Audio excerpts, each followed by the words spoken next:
আল্লাহ রাব্বুল আলামিন বলছেন, এক নম্বর, যে আউয়াল ওয়াক্তে সালাত আদায় করবে তার কবরে আযাব হবে না। দুই, যে আউয়াল ওয়াক্তে সালাত আদায় করে মারা যাবে এই লোকটাকে আল্লাহ জান্নাতুল ফেরদাউস দান করবেন। তিন, এই লোকটা তাদের সাথে জান্নাতে যাবে যে দলটি প্রথম জান্নাতে ঢুকবে, এই দলের সাথে সে জান্নাতে যাবে। চার, আউয়াল ওয়াক্তে যে সালাত আদায় করবে তার হিসাব হবে না, প্রথম দলের হিসাব হবে না। 500 বছর আগে জান্নাতে যাবে। আমি কিভাবে বললে আপনারা আউয়াল ওয়াক্তে সালাত পড়বেন বলে তো দেখি?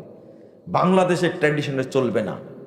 সৌদি আরবে যান, যদি আপনি দেখে আসেন ওয়াক্ত হয়েছে, আজান হয়ে গেল, জোহরের সালাত 10-12 মিনিটের মধ্যে হয়ে যাচ্ছে, তাই না?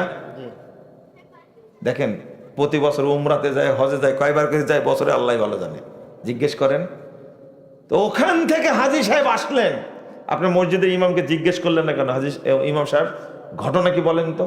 ওখানে তো সালাত পড়লাম 11:30টায়, কি 12:30টায়, 12টায় সালাত পড়লাম, আর আমরা এখানে 1টা-1:30টায় পড়ি কেন? কেউ বলে?